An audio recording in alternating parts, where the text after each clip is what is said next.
Capítulo 17. Primero fue Ursúa quien le pidió que fuera con él. Primero fue Ursúa quien le pidió que fuera con él a Lima, para responder al llamado del virrey y para atender a los reclamos de sus hombres, y ella empezó negándose, diciendo que era mejor que él atendiera sus asuntos y que además no estaba segura de ser bien recibida en la corte. Tenemos que ir a Lima, le dijo Ursúa, aunque sea por poco tiempo para atender los asuntos pendientes. Tú sabes que las mujeres de los encomenderos me odian, dijo ella. Te tienen envidia más bien, dijo Ursúa, pero además ya está decidido que serás mi mujer, y más vale que las gentes, incluso en la corte del virrey, se vayan haciendo a la idea de vernos juntos. En parte tenía razón. Al virrey, alentada de verlo aparecer, no le molestaría aquel romance que parecía poner fin al duelo de la ofendida y acercarla a los afectos de la casa virreinal, disipada la primera nube que se había formado bajo su gobierno. Ursúa fue pues con Inés a la ciudad de los Reyes de Lima, y el virrey aprovechó la ocasión para invitarlos a su casa y ofrecer una cena de bienvenida, que era en realidad un discreto banquete de desagravio. Todo transcurrió de un modo ceremonioso y apacible, y no se mencionó el hecho trágico que había vivido meses atrás. El marido muerto quedaba sepultado en la bruma, y tampoco se habló del sobrino homicida ni del castigo que había recibido. Ella solo parecía tener ojos y oídos para Ursúa, que lució sus encantos, su memoria de miles hazañas y mencionó con entusiasmo renovado los preparativos del viaje. Lo que no esperaban y les encantó a los señores fue que Inés derrochara sencillez y cortesía. Descubrieron que estaba acostumbrada a la vida señorial, aunque procuraba mantener las distancias porque sabía bien que la primera pasión que solía despertar era la envidia. Las señoras en cambio no la apreciaron, porque su piel canela, su largo y abundante cabello, los pómulos anchos de la familia real relataban su origen. Es una india, le oí decir una tarde a doña Teresa, la esposa del virrey. Te equivocas, le contestó el marqués. Es hija de Blas de Atienza, que era encomendero y hombre de confianza del virrey Blasco Núñez de Vela, y ha heredado de él una fortuna. Pero su madre no tuvo nombre, contestó ella, y el capitán debería buscarse una mujer que le convenga más. También los indios desconfiaban de Inés, les parecía demasiado arrogante, demasiado lejana para pertenecer de verdad a su raza. Era una mujer rica, es decir, libre y sola, y si eso, y eso no era frecuente en la ciudad ni en el reino. La muerte temprana de su padre, ya que de la madre no supo, como decían los rumores, nadie nunca nada, y la confusa muerte de su marido la habían dejado sin norte y sin freno, y otras personas en la propia casa del virrey murmuraban también con rencor: es una puta. Tal vez todo está dirigido. A veces pienso que aun sin la embajada de disculpas que el virrey le encomendó a Ursúa, de todos modos se habrían encontrado. Era difícil que esta hembra lujosa no terminara en los brazos de Pedro de Ursúa, el varón mejor válido y en energía y mando de todo el reino, al que todos veían admirados con sus prendas de hidalgo, sus largas botas hasta la rodilla para andar por los empedrados de Lima, sus camisas de lino y sus casacas, sus collares de plata, sus ruanas negras de alpaca y su sombrero de cazador que acostumbraba a ponerse cuando no tenía sobre la cabeza el casco con cimeras del conquistador, con esa estampa natural contrariada o mejorada por las huellas de la guerra. Era espléndido verlos a los dos, hermosos y ostentosos de fortuna, paseando por las plazas de la ciudad lujosa que crecía mirando juntos al mar desde los barrancos resecos, o cuando estaban separados, buscándose sin cesar con los ojos en medio de los amontonamientos de la catedral. Él se habría abandonado al deleite, pero así como algunos veíamos con gozo sus andanzas, muchos en Lima seguían viendo mal esa relación que no había sido bendecida por la iglesia. La esposa del virrey se santiguaba cada vez más a menudo para advertir a su marido que había de cuidarse de aberraciones semejantes. El escándalo formaba nubes bajo el cielo de la ciudad y a veces los amantes preferían salir cada uno por su lado, a encontrarse en lugares alejados y seguros para poder amarse a su antojo. No faltaban los peñascos seguros ante inmensos paisajes, los bosques con riachuelos, los altos pasos de la sierra donde después de dejar a la guardia vigilante podían estar juntos bajo la sola mirada de las cumbres de nieve. La espera y las demoras habían llegado al extremo. Me pareció que Inés había sabido superar su fiebre amorosa, que por fin había comprendido que era deber del gobernador irse a la aventura y a la guerra y que estaba decidida a esperarlo el tiempo que fuera necesario. Pero no ocurrió así. Aunque era ella quien había recordado el deber y lo había despertado a la necesidad de emprender por fin la partida, pronto comprendió que era incapaz de soportar su ausencia, y una tarde, después de un largo y tenso silencio, le pidió que la llevara. Él, que ya lo había pensado y lo había desechado, se sobresaltó con la propuesta. Le dijo con convicción que eso sería una locura. Me sentiré mucho más tranquilo si sé que estás en Trujillo preparando nuestro futuro. Tu recuerdo hará más fácil para mí y más urgente descubrir y conquistar y triunfar y regresar.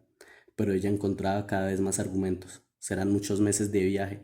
Mi presencia podría ayudarte a avanzar por las selvas. Para ti será mejor descansar en mis brazos que en los trabajos del mando y de la navegación. Alguien, quizá el propio primo de Ursúa, Díaz de Arles, que venía con él desde Navarra y lo acompañó día tras día en el nuevo reino de Granada, le había contado a Inés de Cebalí, la amante india que Ursúa subo en Santa Fe, porque también a su primo como a mí, en medio de sus vivos relatos, Ursúa le habló de la devoción de aquella india hermosa que le rezaba al emprender sus campañas, que ponían ranas secas y atadillos de hierbas y piedras embrujadas en sus alforjas, que perfumaba con su lecho con hojas silvestres y que sabía amar como las ardillas y como las salamandras. Inés tal vez quería de verdad acompañarlo y confortarlo, pero también temía que Ursúa encontrara por el camino algún otro consuelo. Él extremó los argumentos para convencerla de quedarse, pero era evidente que sobre todo estaba tratando de convencerse a sí mismo. No podía haber mayor tentación que ir a esa campaña, ardua e ingrata, acompañado de su Dios, y poner un destello de magia en un aguijón de placer en la rueda de las avanzadas por la selva y el río. A ella la inquietaba de otro modo la historia de las mujeres guerreras. ¿No encontraría Ursúa en su viaje la propia reina de las Amazonas? ¿No terminaría tal vez enamorándose de ella en las espesuras de la selva? O aunque no se enamorara, ¿no sería tal vez capturado como los machos de las aldeas indias por esas mujeres ávidas para que fuera su varón y su semental?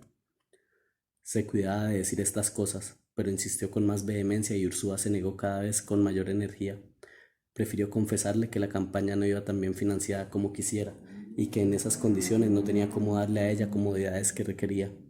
Unos hombres brutales acostumbrados a la intemperie y al hambre podían acomodarse en cualquier manera en bergantines medianos y en chatas expuestas a las flechas, pero una mujer como ella no podía ir revestida de hierro como cualquier capitán de conquista. Necesitaba tiendas adecuadas, servidumbre vigilante. Si su lugar no era la corte virreinal, tenía que ser su casa en Trujillo, donde estaba habituada a cuidados y manjares, pierna de cordero al horno con ajo y vinagre sobre lechos de quinoa, tubérculos de todos los colores, chupes de pescados marinos y frutos del mar, donde acostumbraba a tomar sus baños balsámicos, sus cántaros con vapores de hierbas, sus tapices de lana gruesa con dibujos de la montaña y el continuo rumor de los criados en los patios, desgranando mazorcas y secando semillas, y el balido matinal de los rebaños. Ella le respondió que si bien era una dama española, también era hija de nativos de la cordillera, que su familia no había estado siglos sentada al clavicordio, sino que había recorrido el territorio desde los desiertos de sal hasta los valles de maíz que crecen bajo cercos de nieve, que Ursúa era más que ella un extraño en aquellas montañas y ríos. Ella sabría mostrar resistencia ante las penalidades y si era necesario bravura en el combate. Y se alargó en leyendas de sus mayores que habían recibido de los labios de sus viejas indias como las collas y las mamás habían domesticado las montañas fertilizando las terrazas y habían enseñado a los pueblos a tejer y a cultivar. Ursúa empezaba a sentirse el fundador de un linaje que tendría de los europeos la industria y de los viejos incas la sabiduría. Hasta se dijo que quizás lo que había hecho salvajes las expediciones y las brutales y sanguinarias las conquistas era la ausencia de mujeres que pusieran otro acento en el contacto con las poblaciones nativas. Pero Inés advirtió en las excusas últimas de Ursúa la grieta por la que podía filtrarse definitivamente en la expedición.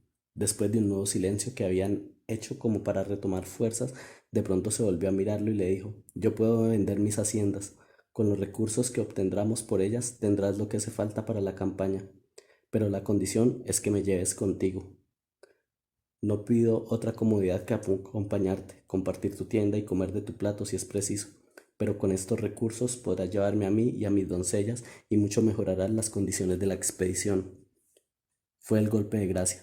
Ursúa intentó disuadirla, pero sus argumentos sonaban cada vez más débiles. Ahora no solo tenía el consuelo de ir con ella, de no abandonarla en la peligrosa soledad de Trujillo, sino que súbitamente encontraba los recursos que sin duda habrían triunfante su expedición. Lo que no necesitaba no eran ya argumentos, sino apenas pretextos. Pronto se convenció de que aquella era la alternativa mejor. La pasión se abría camino, pero también en su sentido práctico veía ventajas en esa promesa. Él mismo se encargaría de vender las haciendas, aunque no todas, pues había que dejar alguna reserva, y pronto se sintió más seguro que nunca del gran tesoro que lo estaba esperando. Inés viajaría en calidad de socia poderosa de la expedición. No te arrepentirás de haber invertido en ella, le dijo.